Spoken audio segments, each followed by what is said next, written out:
Welcome to the Luke Coutinho Show, where we can learn to reimagine our lifestyle. Hi, everyone, and welcome to Reimagine Your Lifestyle. Today, we have a fabulous, very, very busy doctor with us, and we're privileged to have you, Dr. Ganesh. It's a pleasure to have you. And like I was saying earlier, I wouldn't be able to do justice with your resume, so I would love for you to talk about your journey, and currently how you've moved from transplants to oncology, which is your passion. And firstly, why did you even move into this whole role of being a doctor? Would love to hear your story. Wow. So first of all, thanks, Luke, for having me over.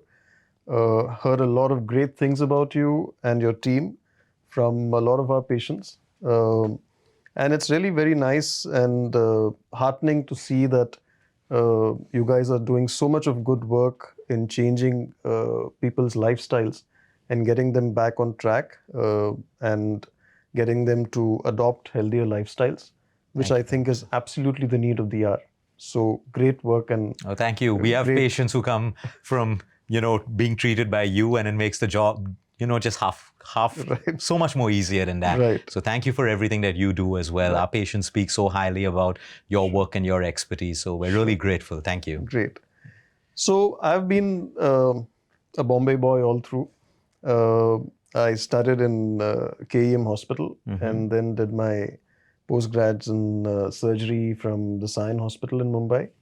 After which I've been in Tata for 5 years. That's the mecca of cancer surgery or cancer treatment in India. Probably one of the busiest and best centers in the world, which is where a lot of us who are presently practicing oncology across the country are trained at Tata. And we owe a lot to Tata, and we are all proud alumni of Tata Memorial Hospital. And subsequently, there were certain things that we were not doing much of in Tata at that time. That was almost 18 years back. And I went abroad to train with one of the best liver surgeons in the world, Professor Jacques Belghetti. That was a very, very busy liver and pancreas unit. Where, we got further insights into how, more challenging cases, more difficult things that were not being done at that time here. And I think that was an invaluable experience. I trained there for a year and a half and then got back here. And the last 18 years have been just busy all through. For the first couple of years at Bombay Hospital and then a long stint at Hinduja. And recently, a couple of 2.5 years back, we as a whole group moved to Nanavati Max. Presently, I head the GI oncology service there. And me and my team, we cater to all gastrointestinal, liver and pancreatic cancers. And we are one of the highest volume units apart from Tata. I think some of the most complex and one of the highest volume units in GI oncology is ours. And we continue to help and serve as many patients as we can. Oh, that's brilliant. Doctor, what are you seeing changed in the last 5 years, 10 years before? Because I started my practice 13 years ago, and every year it's been so different. The way we've seen the progression of certain diseases, the way we've seen how disease changes in a body, symptoms, and a lot of them have become asymptomatic, hence requiring early screenings as a preventive method. What have your observations been in the whole liver, pancreatic, and GI space? So some things have changed, some things haven't. We are seeing more and more cancers, for sure. I think it's got a lot of reasons. One is, some are good reasons and some are not. So the good reasons are that I think we're picking up more and more. I think people are becoming more aware. People are getting checked, getting screened, and that's why we're picking up more and more cancers. And usually the ones that are picked up are usually at an early stage. So I think that's a good sign. I think previously, if you look at it 20 years back, when I was at Tata, at least 7 or 8 out of every 10, or maybe 9 on 10 patients would be, beyond the stage of cure. They would come at a very late stage, and we would not be able to do much for them. On the other hand, today, I think that slowly those numbers are changing, at least in urban India. We are seeing at least 3 or 4 out of 10 where we can, offer them a potentially curative treatment. That's very encouraging. I think we are slowly getting to, bridging the gap between the West and where we are in terms of awareness. So I think that's a big plus. The minus is that, the reasons why the cancers are going up is also probably because we've adopted, unfortunately, we ape the West. Our lifestyles are more and more westernized. And so we are seeing more and more of Western cancers. India had its own set of cancers.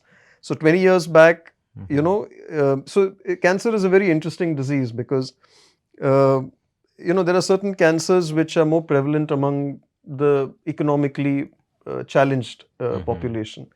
And we used to see a lot of that. And today, there's a shift in the kind of patterns that we are seeing. We see more and more of the rich cancers, for example, So, because that's got to do with the lifestyle. It's got to do with obesity. It's got to do with people being overweight, people, being stressed, people being, having a very, very unhealthy lifestyle in terms of their food, in terms of alcohol consumption, in terms of smoking. So, that's a very different lifestyle. There's a lot of that is the pattern that we're seeing. One of the very good example is gastric cancer. There are distinctly 2 types of gastric cancers. One is cancers of the stomach towards the lower part of the stomach, which is usually associated with something called H. pylori, which is a bacterium which it's an infective. And when people have this for a long time, that's one of the pre-malignant conditions, and slowly that develops into cancer.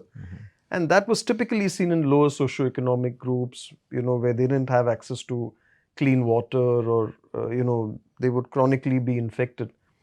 And that was India's cancer. We used to say 8 on 10 patients would have distal gastric cancers. The West would see a lot of, the esophagogastric junction cancers. It's higher up. That's happens when people are obese, overweight, have a lot of reflux, esophagitis, and that causes cancer. That's a disease of the rich. And because of the more urban lifestyles and so on and so forth. And today in India, in urban India, 1 out of every 2 that I see are the proximal, the GE junction cancers.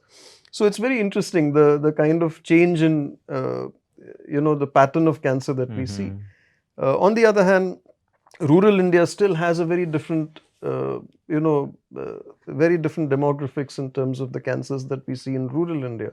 So it's very interesting, and I think it's a reflection of how India is changing. And of course, colorectal cancers, for example, India was a very low incidence of colorectal cancer, for example. But today in urban India, we're seeing more and more and more. So I think, and that's again got to do completely with the diet. It's amazing how you mentioned this, because, in lifestyle medicine, what we're seeing is H. pylori right now has become a condition of, the urban people. Yes. Like, it's so easy today to find out that people have been on antacids because the symptoms of acidity and low stomach acid are the same. So they've been getting the symptoms and popping more antacids, and their stomach acid is so low. I think one of our most commonly prescribed tests today is an H. pylori test. And 1 in 1 will come back with the symptoms when they have constant burping, or they have all of these issues that they're not digesting protein. And it's unbelievable how we run a program also, it's called Aapke Liye, where we do the economically challenged people absolutely free. So the whole idea is that's changed completely. We're still seeing like water hygiene issues and all of that stuff, but very, very different. And including another beautiful point that you brought up was, yeah, the acid reflux, which is 1 in 2 of our patients have it.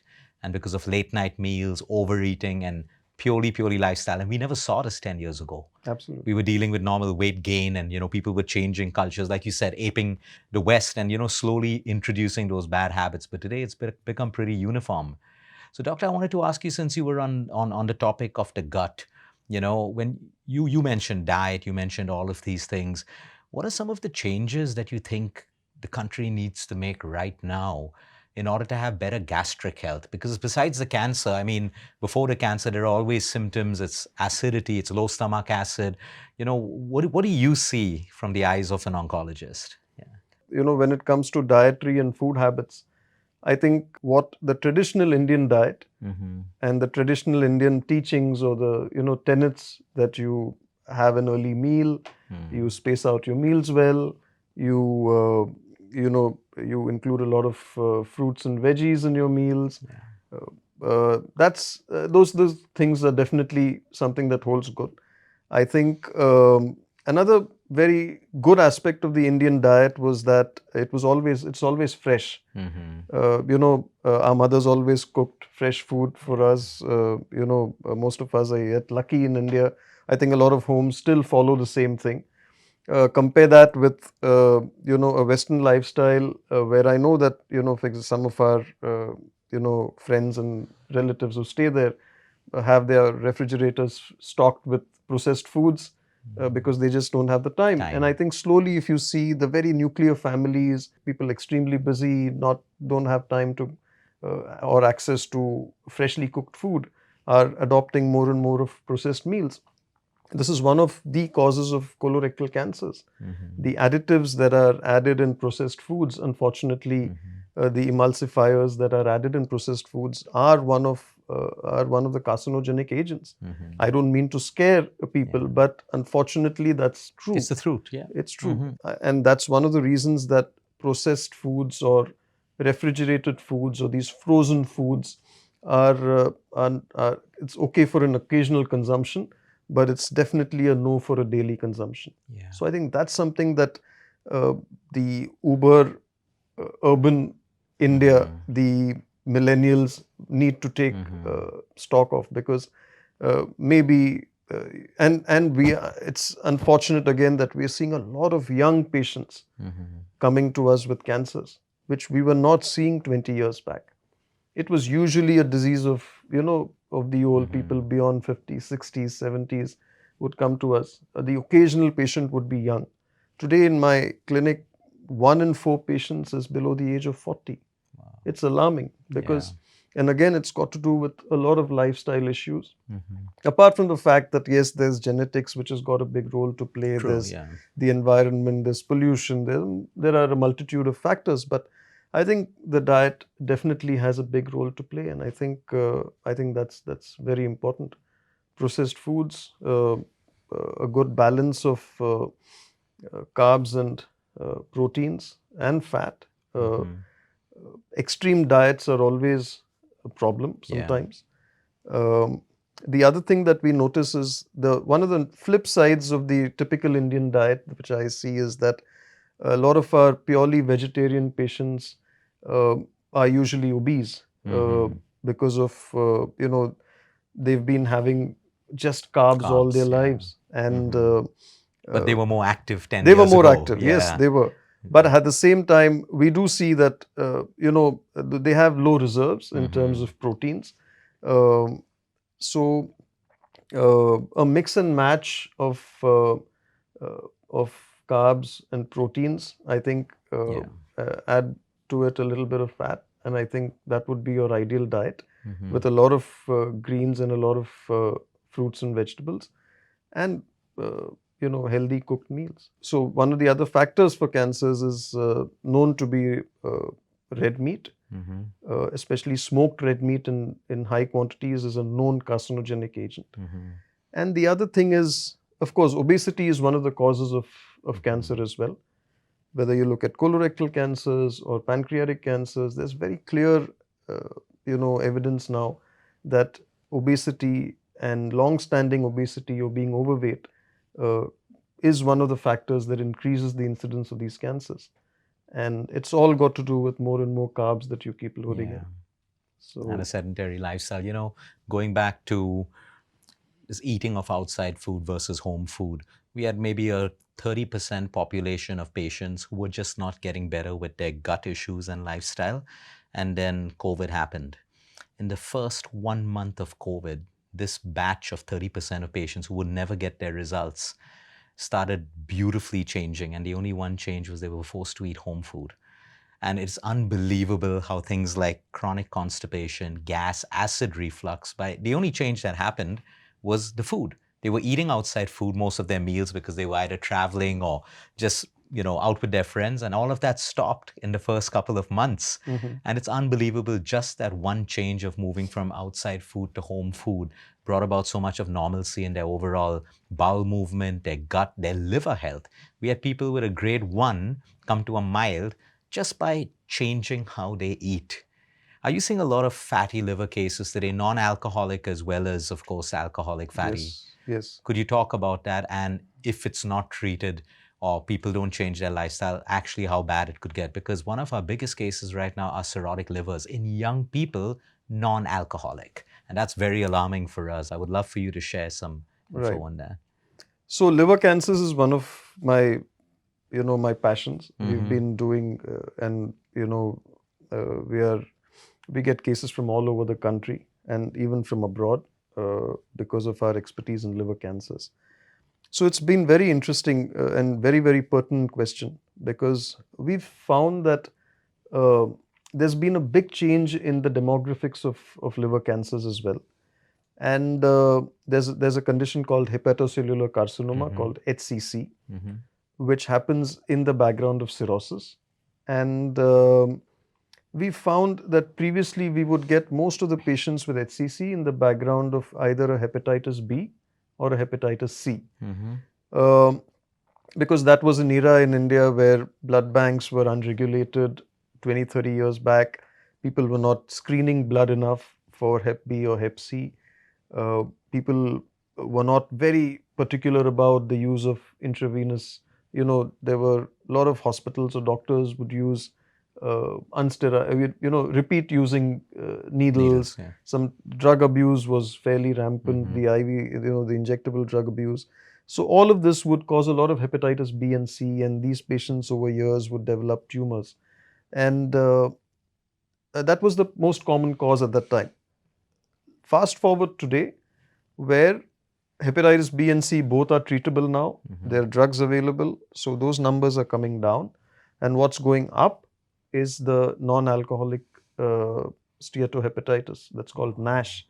That's basically fatty liver, where the liver again, it's purely dietary. It's purely dietary and sedentary lifestyle, no exercise, and just load carbs and fat. And that all keeps getting deposited in the liver. And slowly, the liver, which is absolutely healthy, starts piling on fat, called a fatty liver. And that fat starts becoming what is known as fibrosis. And that fibrosis turns into cirrhosis. And at some point, so today, and these livers, which are unhealthy, also unfortunately are very prone to developing cancers called HCC. So this is a pattern that we are seeing, and we are seeing almost 1 out of 2 of the liver cancers that I see are because of NASH. Wow. And it's a serious problem, and it's just rising. But you're right when you say it is purely either, the overload of fructose on the liver, carbohydrates, and a sedentary lifestyle, because the only thing that's reversing it, people coming down, we've seen a grade 3 come to a 2 and a 1 when they really decide enough is enough and they start working out, they start changing their diet. It's unbelievable how the liver itself, it is one of the most regenerative organs, right? It is. Anyway. It is a very forgiving organ. Yeah. But you have to make push the it. effort. Yeah, not cross the set point. Yeah. That's right. No, that's amazing. So, doctor, I wanted to ask you in regards to this. So we have non-alcoholic, we have alcoholic fatty liver. I wanted to ask you that when it comes to the pancreas, I mean, everything in the human body is interconnected with each other. Whether you have a problem with the gallbladder, it's going to affect the pancreas, vice versa. The rise of pancreatic cancer, that's alarming as well, given the amount of, there is progress in science and medicine as well, but it still happens to be something which a lot of people are detecting really late in life. Because I think as an Indian culture, people learn to live with their gastric issues, not getting them checked. Like we have so many women who, and men who think constipation is normal. It's like they don't think it's a big deal, and they've been chronically constipated 3-4 days without passing a motion and just thinking it's normal, like they've learned to live with acidity. Can you explain to us how all of these little things, if ignored, eventually leads to affecting all of these organs in our body? Lot of, if you see a lot of, so you're absolutely right about the pancreatic cancers. I think there's been, like all other cancers, I think we're definitely seeing an increase in the numbers. And unfortunately, it's a cancer which often is detected late. And the outcomes are still dismal because it's one cancer where, probably 1 on 10 or 2 on 10 are the ones that are yet curative, and 8 on 10 come to us at a stage where we don't have much to offer in terms of cure. Causes, again, this is one of the cancers where, science is yet to know, or there are a lot of unanswered questions about why a particular person develops pancreatic cancer. There are some known factors, and one of them is obesity, one of them is alcohol, smoking. Poor lifestyle, of course, contributes to all cancers.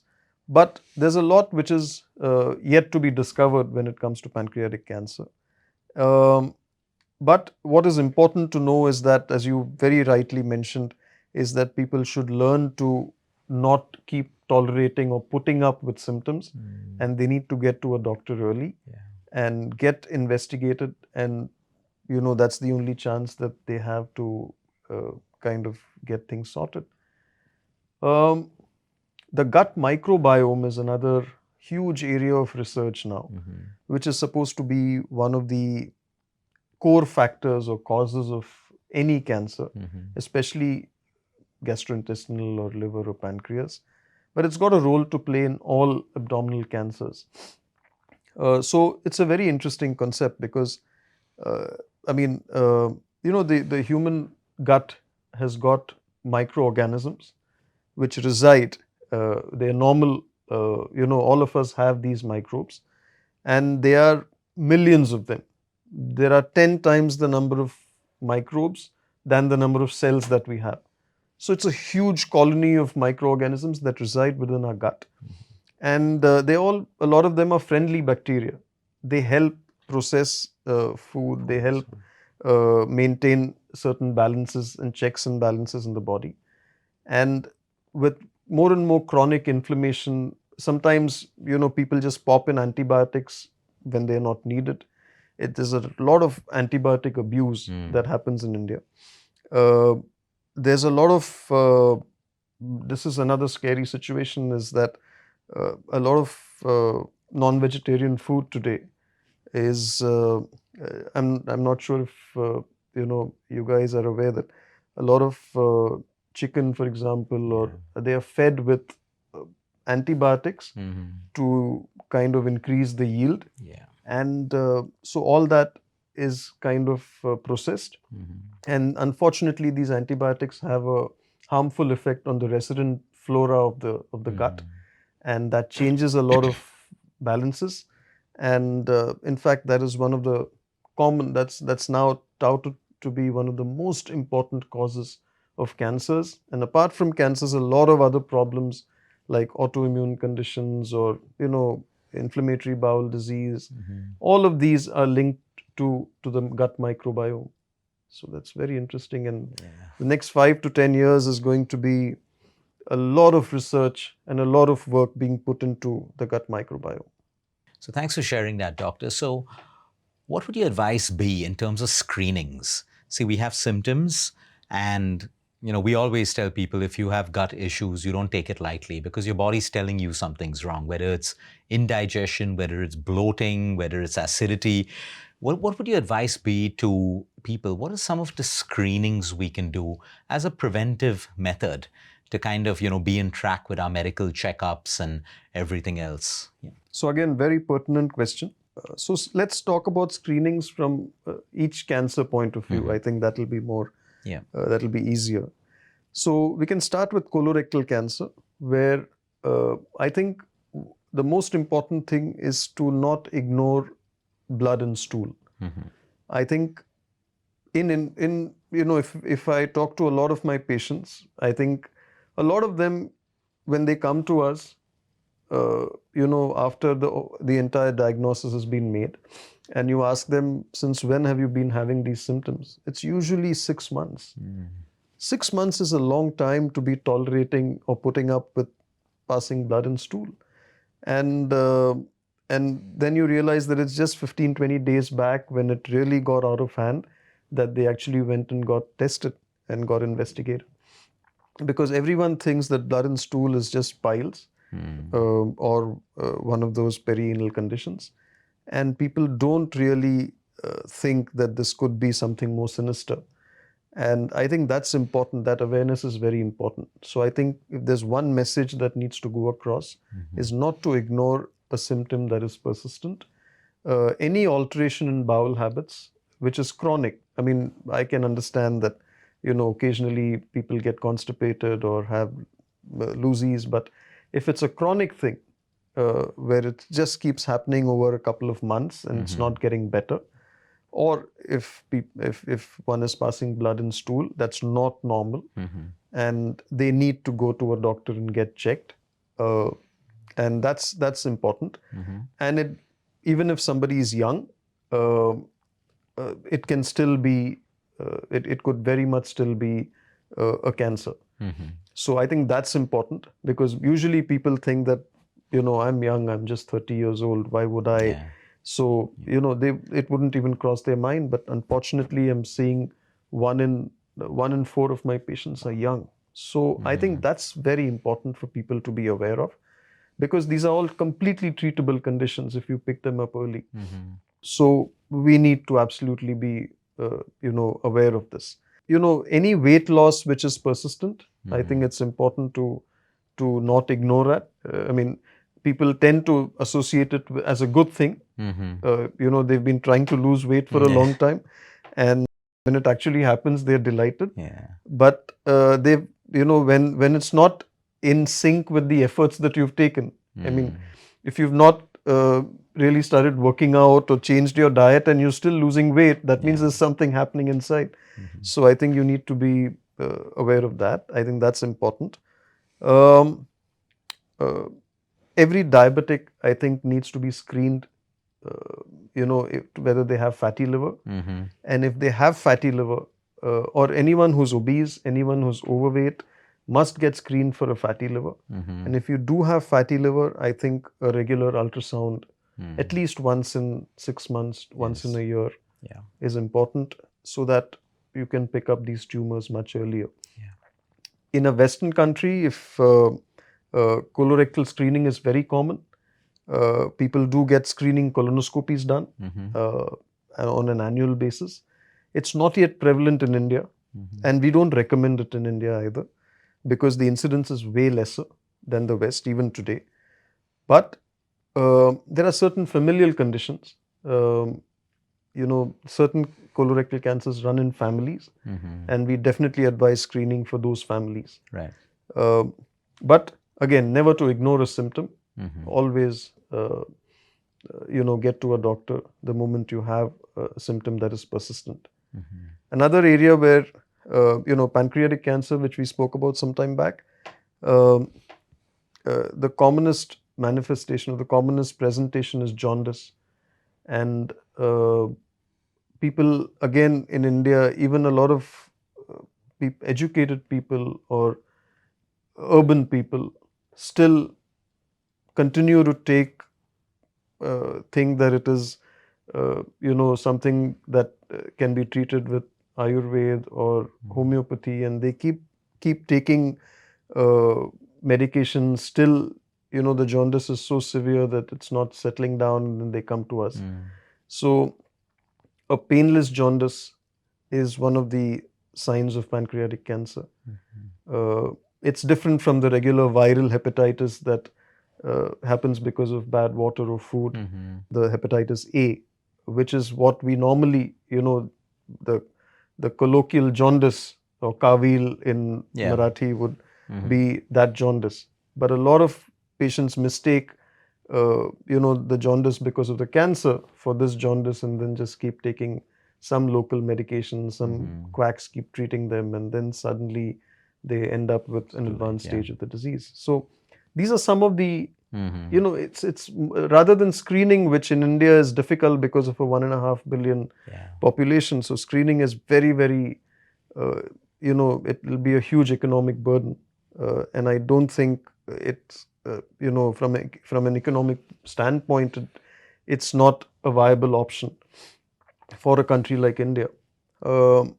However, and there's no limit to screening. I mean, you can be paranoid and keep checking, but I think it's more important to pick up signs early. Symptoms, and the moment you have your symptoms or your signs, you immediately go to a doc. I think that would be the message. Any blood markers that you would look at, like besides an unusually high CRP without injury, is there anything else that you would look in a blood parameter report? That liver enzymes, of course, if you can't correlate it with anything else that you would look at? Any so there markers? are tumor markers for various conditions, but they're not part of a particular screening protocol. We would not advise that as a screening. Because a lot of people just do that on their own and they come back paranoid, and there's absolutely nothing, to be correlated with. And we do get patients on and off, and we have a tough time convincing them that things are okay. Their CA markers are high, and they're like, no, but how can you say it's not? So then that leads to a complete, rigmarole of tests, and then the PET scans and the works. So nowadays a lot of labs offer these packages where they say a complete cancer screening package, but it's impossible to have a single package that screens you from head to toe. I think it's more important to do a regular health check. I think it's important to be vigilant about certain red flags. And I think if the moment you start feeling unwell, more tired than normal, lose weight, don't feel like eating, and any of the other symptoms that I mentioned, where passing stool, blood in stool, or any blood in the vomitus, or any lumps or bumps anywhere in the body which are not settling down. I think these are all signs that one should look out for, and that's the point to immediately go to a doctor and get tested. No, that's helpful. I want to talk about stools again. While we understand constipation, diarrhea, loose stools, broken stools, based on your diet, your stools can change. They can be completely well-formed, but you have a great meal with a lot of palak and sag and all of that stuff, more fibrous. Your stool may not be well-formed, but it's a good volume. And this changes with people's diet. And a lot of people get alarmed. They expect it has to be. A lot of people look at the Bristol stool chart and say, oh, it's not like this. Is there a problem? But our diet obviously affects it. When people have more magnesium, like bananas and nuts and seeds, their stools are very different. Of course, there's a difference between a constipated, really, really hard stool, and then when you have your watery diarrhea stools, when probably it's an infection or it's a problem with your microbiome. And some people pass 2 stools a day, and some people pass 3 with efficient digestive systems. They eat, and 3.5 hours later, they may pass a beautiful stool with absolutely no symptoms. What's your take on this, given our diverse culture? When I look at Europeans who have their fixed meals, it'll be like maybe a steak with potatoes and an afternoon salad and a tuna. Their stools are literally the same right through. I wanted to understand your take on this, doctor. So I think everyone would have their own gut patterns. And of course, they do vary with the various diets that we may consume. But one would definitely be aware if there's a change in the pattern. And it's not something that happens over a day or a couple of days when you've had something different, or but if you notice a pattern that has changed over a month, over a couple of months, I think that's when you would call it as an altered bowel habit. So there are some by nature who are constipated, and there are some by nature who have an irritable gut and keep going to the washroom more often. But when so they are aware that this is my normal constitution. But when the gut starts behaving differently over a longer period of time, and you see a consistent change in the pattern, I think that's what I would, you would label as an Makes altered sense. bowel habit. And I think that's the time to go and meet somebody. Do you all use a stool test to actually kind of give you any information based on this as a first So, step? yes, that's very, very, very good question, because the simplest test that you can do is a stool for occult blood. While one may not see blood in the stool, frankly, but when you send the stool for a test, you may see blood in the stool under the microscope. And that's one of the commonest screening or the cheapest screening tests that you can do for cancers, for colorectal cancers. There are certain other tests which are available, not yet in India, where the stool is processed for certain markers which can identify cancer-related DNA. Okay. And that is now, that's called Cologuard, is one of the tests that's available in the United States. But again, there it's a 42 to 45 per lakh population incidence in the US compared to a 6 to 7 per lakh in India. So the incidence is way too less in India for us to be using these. But in the not so distant future, I'm sure, these will be available with us. And these are fairly good screening modalities. It's cumbersome to undergo a colonoscopy, and a lot of patients now prefer to get this That as a particular screening test. Yeah. So there are certain stool markers available. What about liquid biopsies? Do you think it's going to come to our country? I heard it's come to Bangalore. I'm not sure yet. It's already there. It's already there. It's already there. Yeah. And today we do have a few very, very advanced labs in India. We don't have to send, most of our tests are done in India. We don't have to send anything abroad, almost never, unless the patient really asks for it. Yeah. Almost every one of these tests are available with us. Okay. They haven't yet completely replaced the traditional biopsies, neither in the West. I think the standard biopsies still remain, whether you go to the United States or whether you're treated here or anywhere else in the world. I think the liquid biopsies are meant for a select group of cases, or in a select group of individuals where, say, we're not seeing a tumor, but we need, Got it. we want to see if it's in the cells. But all of it is very much available with us. Okay. That's right. So, doctor, I mean, you're obviously so busy with the amount of patients and everything that you do. How do you maintain your lifestyle? How do you maintain, your emotional wellness? But before I get there, I wanted to ask you, how do you see an impact of emotional wellness and chronic stress, sleep deprivation on the immune systems of your patients and cancers and gut issues? I would love to hear you. So yes, I think the emotional aspects are a very undertreated or under-investigated part of patients. And I think all of us also to blame.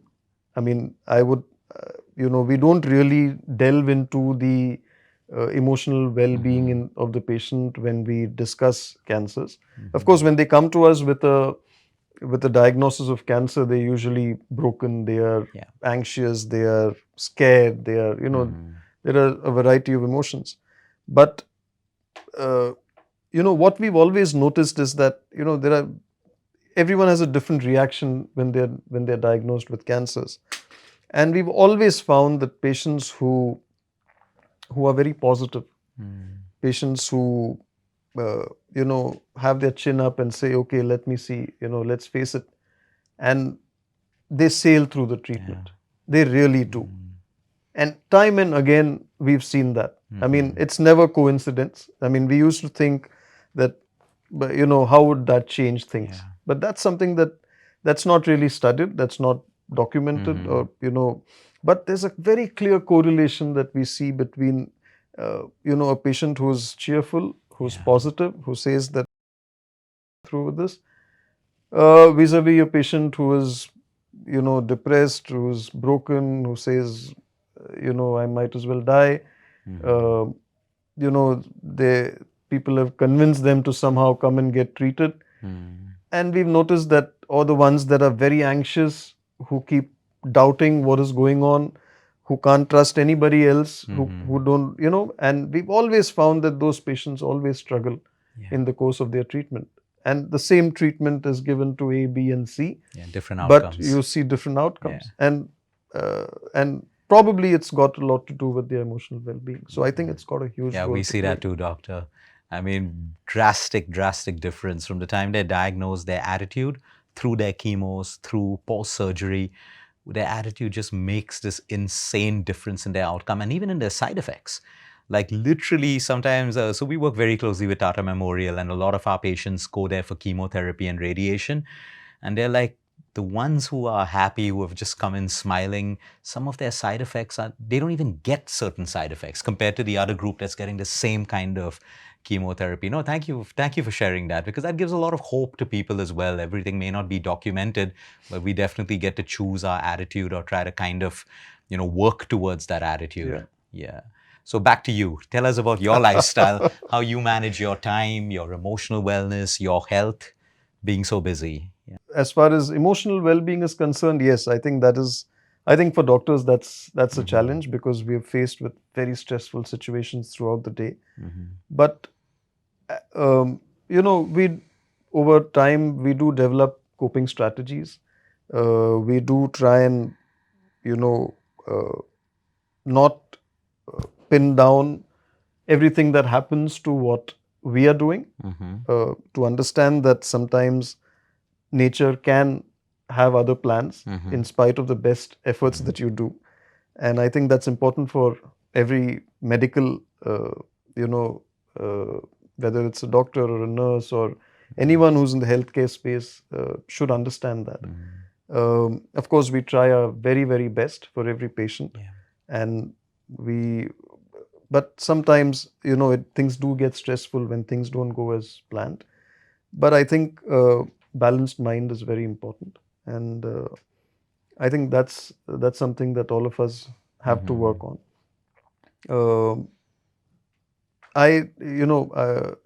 Apart from that, I think to maintain health, I think I'm not a fitness freak, but I try to gym thrice a week. That's good. Have my cardios, and I need to keep my muscle tone good. The long hours of surgery, I need to take care of my back.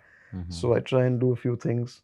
I try to, something that I was not doing earlier was having my food regularly. It was a very irregular pattern. And that I've changed over the last few years.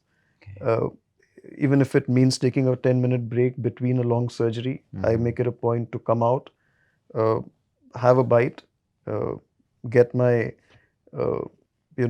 carbs, because surgery is stressful and it tends to get your sugar levels down.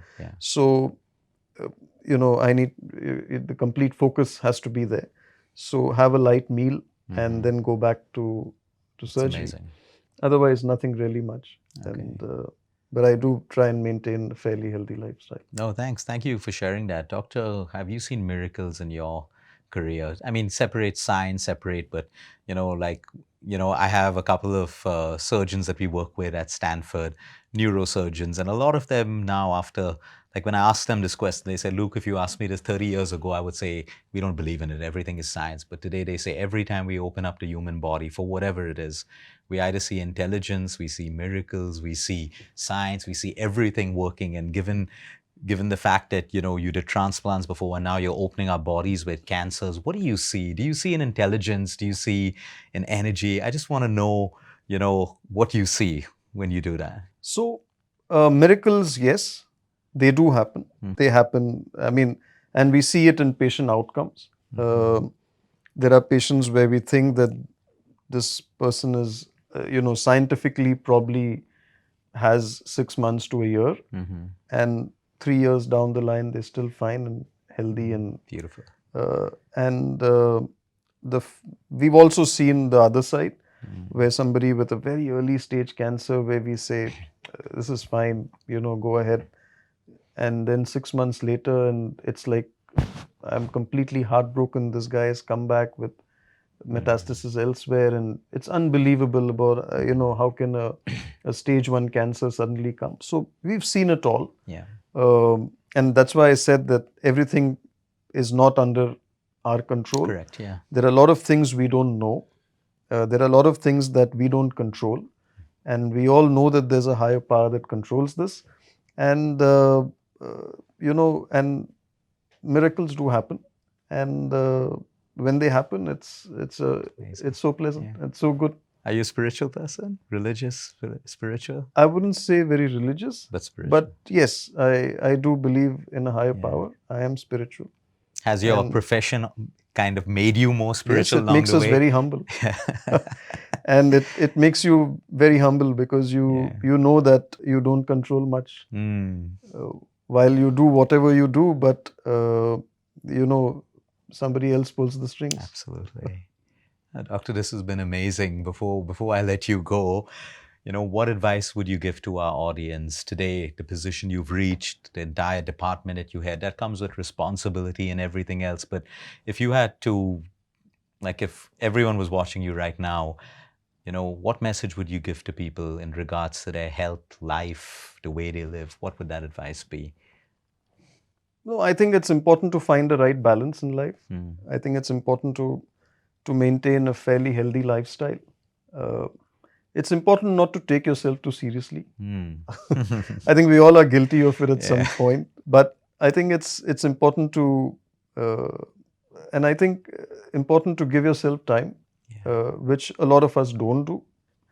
And because we're just running after things. We're running after careers, we're running after money or whatever else we want. But I think it's important to put all of this into perspective. And I think a balanced lifestyle. And I think as a cancer surgeon, I would always say, unfortunately in India, we still ignore a lot of symptoms. And I think that's the one thing, if we can change, I think we'd be in a far better space. And I think we're getting there. And I think we just need to keep working towards that. Dr. Ganesh, thank you. This has been so amazing. And thank you for being so humble and generous with all of your wisdom. I've truly enjoyed this, and we can't wait for this, to be put out there for everyone else to watch. But thank you for all the amazing work. I mean, we know how hard you'll work. And honestly, I mean, it's crazy with the amount of cases we see at our level, which means probably 100-fold at the level that you all work with. But thank you for all of the work that you do, and honestly for the information you shared and the time you've pulled out to come and be with us. And today. Thank you for the wonderful work that you're doing for the society, for the community. Thank you. And more power to you. Oh, thank you, and to you, as well, Doctor. Bye-bye. Thank you. Thanks. Stay tuned for more. We're going to continue our journey, learning, sharing, and evolving.